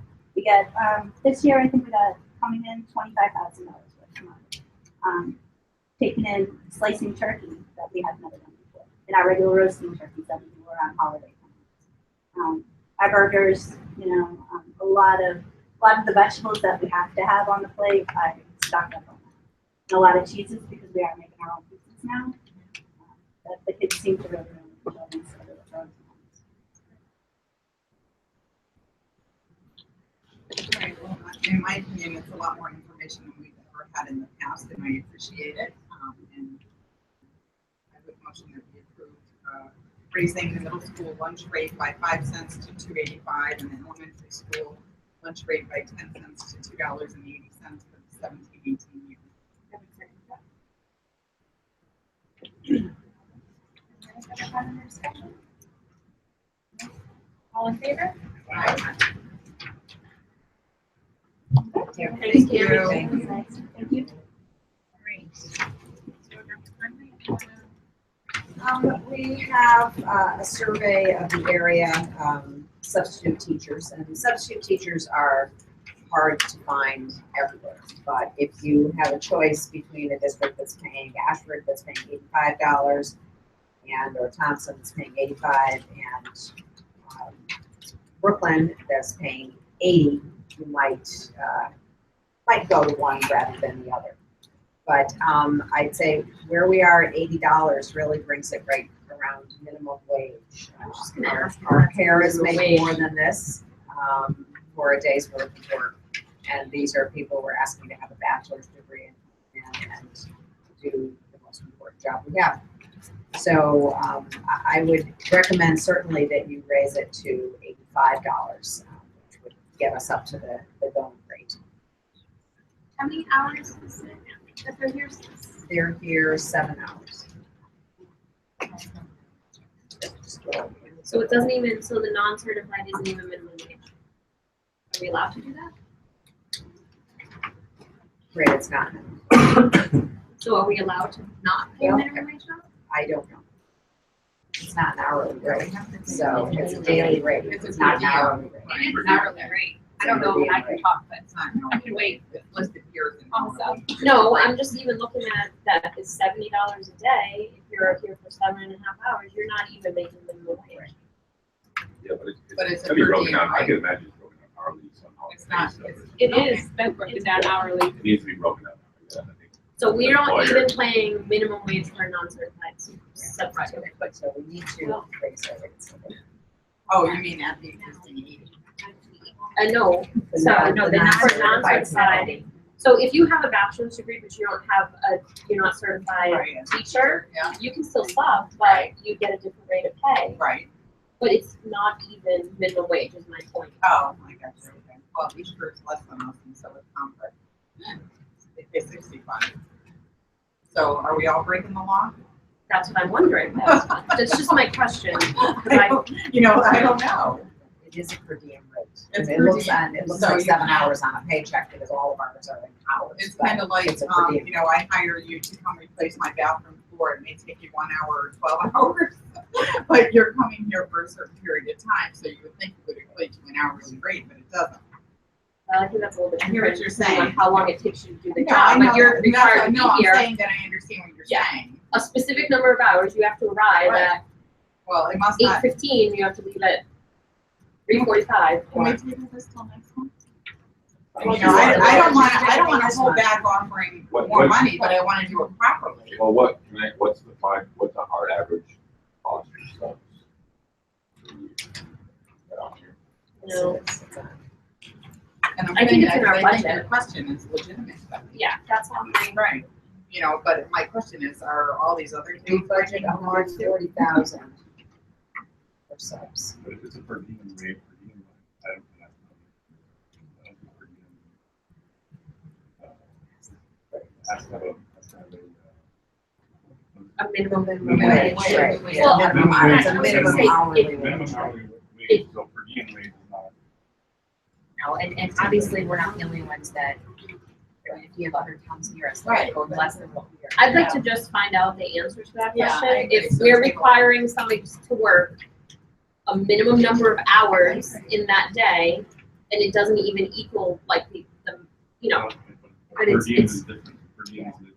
I mean, it might equate. Yeah, I understand what you're saying. That's $5 is $1,000 a month. I think we should Right. raise our rates, obviously, but I'm just saying, I don't think I think per diem is very different than hourly. I think we need that question answered. I do. Yeah. Do we have a hard time finding subs? Yes, Oh, yes. Absolutely. What question do you want to answer?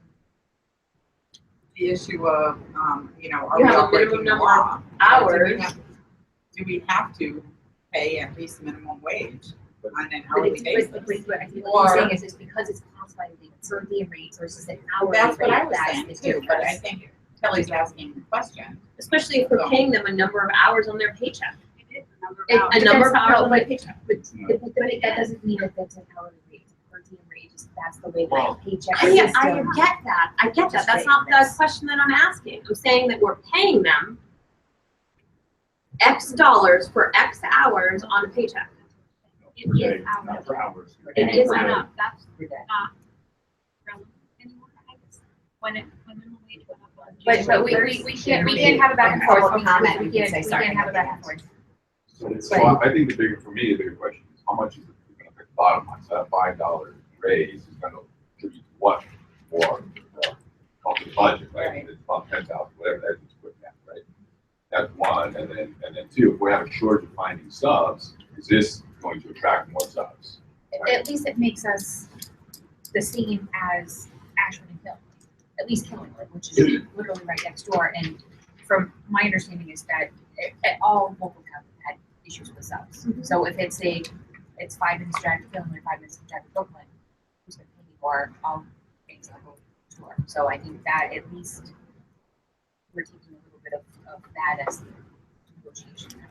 Well, I think it depends on what side of town you live on. Well, but you know what I'm saying, when if Yeah, I there's a mean, I think we need to look at normalizing this, but I think we need to do it smartly, and I think we need to answer the question that Kelly raised.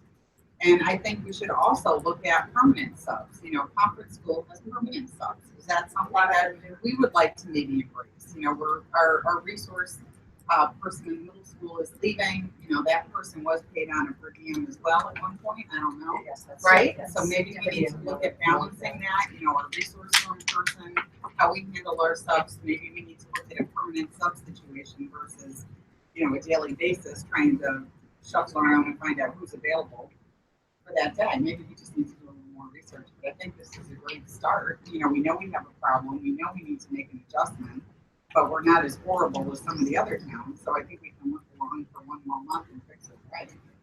Just my opinion. All right, so we're gonna table this for now until we have some more research. All right, so 2017-18 estimate of expenditures. We had just added this to the agenda in case there was something to discuss after the town hearing. So I don't know if there's anything more. We discussed a little bit of it earlier, but we just. Yeah, I have something that I want to mention. I don't think it comes from the town hearing. Dr. Conway, Mr. Buell, Rick Hines, and I had a formal meeting in the hall a week and a half ago. The main purpose was to talk about the process for replacement of shared homes. But in the course of that, we talked about how much money we could be anticipating to be returned from the Board of Education budget. And Dr. Conway estimated that we could probably count on $80,000 to return a report, which I don't think is very helpful. Doesn't seem to indicate that that's possible. But I just want you all to know that we have counted on $80,000 and it's in the calculation for next year's surplus. I'm sort of hoping as you go through the final accounting for the year that you can see that $80,000 and maybe more surpluses. Okay. It'll be what it'll be, but that's where we stand. All right, so we will lay that aside for now. And then, so we added 10 as the 9,000s. This is your packet of policies. These are the Board of Ed bylaws. The packet for that's the new bylaws is not This packet that you have is for you to take home and read. These are revisions or adoptions. These are policies that already existed in the board's binder, policy binder.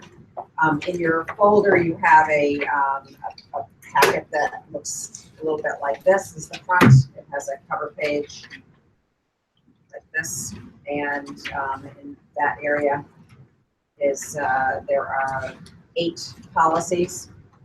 And the board's bylaws really govern how you do business. So there are, these are ones I strongly suggest that you read through them, that you ask questions.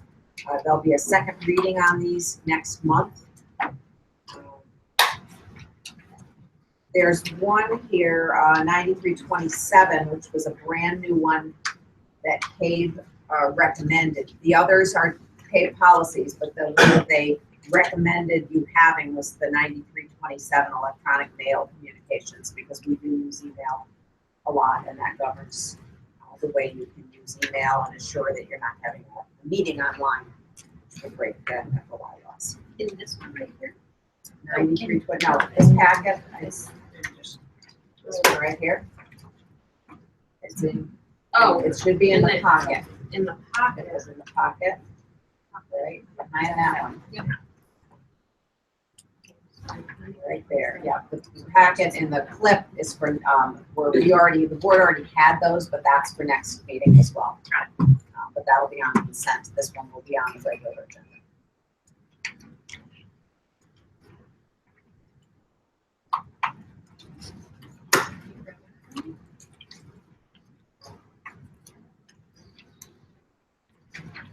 And was there any other business that we neglected to mention?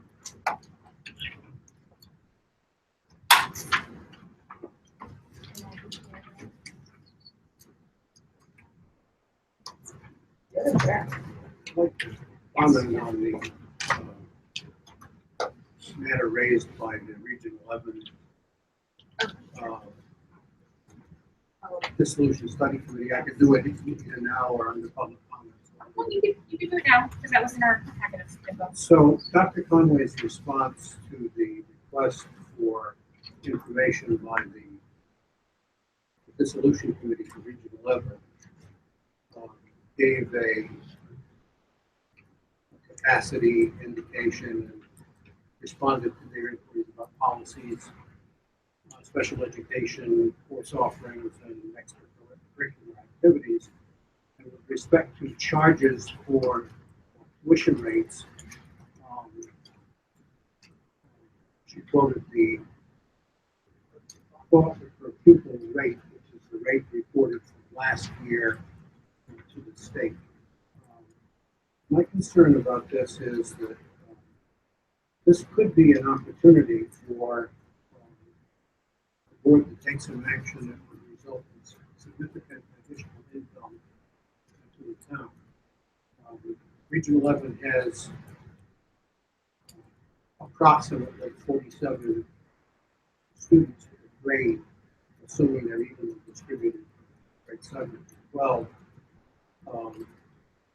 It's quite possible that towns that comprise Region 11 will have different philosophies about what they want to do. Some may want to send their grade 7 and 8 students to the same town in which those children go to high school. There are transportation issues because of the diversity of the towns. I think one of the things that's highly likely is that Hampton students in particular are not close to any towns other that offer secondary education other than Illinois and Woodstock, the same school that we send our kids to. So, imagining that the 47 students in each grade are distributed according to the populations of the towns, that means that there might be about 15 students in grade 7 and 15 students in grade 8 from Hampton. I would think that we would think about the cost that we quote to them as a marginal cost or an incremental cost. If we were to take on 30 extra students or 20 extra students, whatever we have here, wouldn't require more teachers, doesn't require more buildings, doesn't require more electricity or fuel or anything else. Instead of setting the rate at a somewhat more attractive number to them, if we were to bring in, say, 33, which is an arbitrary number, 33 students at $12,000 a student, it's almost $400,000 in income school district in a year. I think that the letter is out there and all of those towns will consider the contents of that letter, but it's not too late to express an interest in discussing the matter further with the dissolution committee, including getting at the possibility that the cost may not be quite as high as was indicated. And I guess my question was, can we actually undercut that per pupil rate based upon what reported on our status? That You know, report does is that- just a report of the cost divided by the number of students. If you're going out with additional business, you can charge for every one. But now you have other students that are out of district. looking Now you at have Brooklyn families subsidizing Hampton families in a way. You know, No, he's talking about lowering. yeah, that's what I'm saying. Yeah. Well, and you know, 30 extra kids could potentially mean another teacher, you know, or additional, even, well, you know, or Department's letter even said that. additional, you know, $400,000. you don't know what they are. Do they need, do all 15 kids need remedial math, you know, or do they need, you just, I mean, I think that's hard to say that they're gonna cost the exact same things every, as an average Of course, it's year. impossible to know. You have to start somewhere, and starting with looking at the averages of possibilities is a good place to start. I have to say that even though I advocate reducing the rate to make it look more attractive to these towns, those towns pay so much for education now. Practically any rate is, I mean, they're Hampton,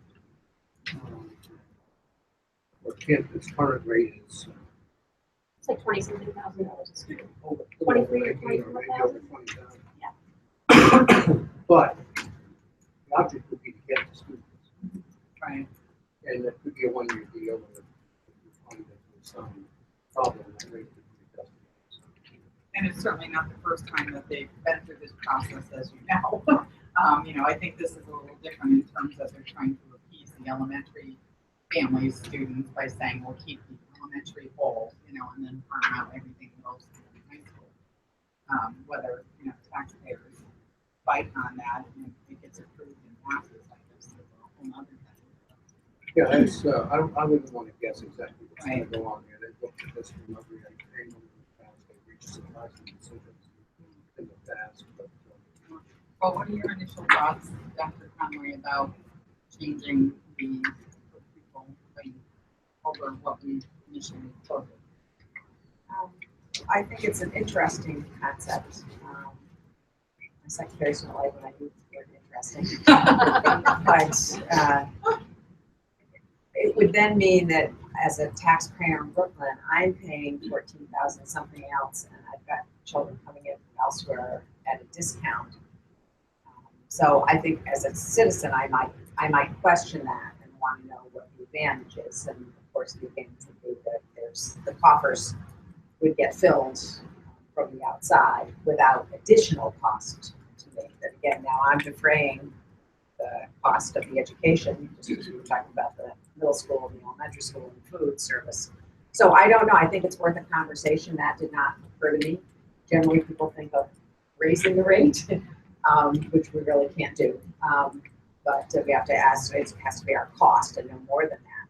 But I hadn't really considered lowering. I think it's worth an investigation. Well, I think, particularly in this environment, you know, with the unknown and the budget, I don't think anyone wants to think about educating children in terms of money. You know, but given what's going on with the budget situation and the fact that enrollment is on the decline and we may have available space and can provide that opportunity, why not explore it? I just want to make sure that we do it, you know. And I was also thinking, when, I know that Jeff had mentioned the lower the cost earlier this week. I know that we have a lot of 5 classroom grades coming up in elementary school versus, well, there's a couple. So there's an interesting flux as far as not everything is a typical 4 classroom grade anymore. And I know that your letter had said that, if we took in 15 to 20 students per grade level, we may be able to maintain those class sizes. But I'm wondering, 5 years from now, if we Not even maximum, the current 3rd grade going into 4th grade is the biggest. Yeah, but, they're gonna be in the middle school, school, but you know from looking at the enrollment report, how much that model changes from September to June. Yeah, it's about You like know, that. I mean, you can have a family with 5 kids move out of town, in a blink. The activity that happened over the summer. But I think Sort of there are project some, based on that when, nationally enrollment is on the decline. I think that's there's more, some big grades in the more elementary measuring though. stick than looking at what Brooklyn has at a given point in time, just my opinion. and I realize it's a moving target. It's just Right. something that to consider. I don't want to break the carrot so. Yeah. I don't want to lessen the price so much that we get not only the Hamptons, but the Scotland and the Chaplain, and now we don't have the space for it. So I just don't want to overextend that offer and want to make it a viable offer. Right. It's not gonna happen. But And I doubt that the Scotland thing. yeah, but just something to consider of that kind of make something juicy up, maybe something will travel. So make sure that we consider that. You can make money in Boston. Oh, geez, I can't even imagine last thing. All right, any other business from the board that I neglected to mention or forgot to mention? So I think we haven't heard anything back. Public comment? Landis. Hello. So in regards to the sub pay, I've been a sub for the last year and a half. I do make an hourly rate. When the buses are late and they're not here at 3:30 and I stay till 3:45, I make an additional 0.25 hours of pay. I make $10.10 an hour. I'm fortunate enough that I don't have to pay my mortgage or my bills with my substitute paycheck. I sub because I live in town. I love being in the elementary school. I work with children in my career. I like the relationships I've established with the staff and the children throughout my year and a half, as well as my 8 years in the school district. But I do know there is a huge shortage of substitutes. If I wanted to work every day, I could. I think that the rate of pay is certainly prohibitive to many qualified candidates out there. For my $10.10 an hour, I have a master's degree, a postgraduate degree, and a New York State certification in public education, and I make $10.10 an hour. We have a substitute or substitutes that may or may not be able to read and write in the elementary school, and I'm making the same rate of pay as this individual may be. And I think that is a little inequitable. And again, I'm here not because I need the paycheck, because I want to be in the school. But I think it's certainly something to think about when we look at the rate of pay that our substitutes make. Any other public comment?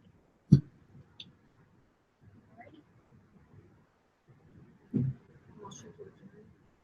Ellie makes a motion to adjourn at 20:54. All in favor? Aye. Aye. Thank you very much.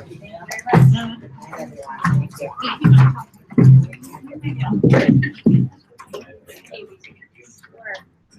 It is a per diem, but if they get more than Are you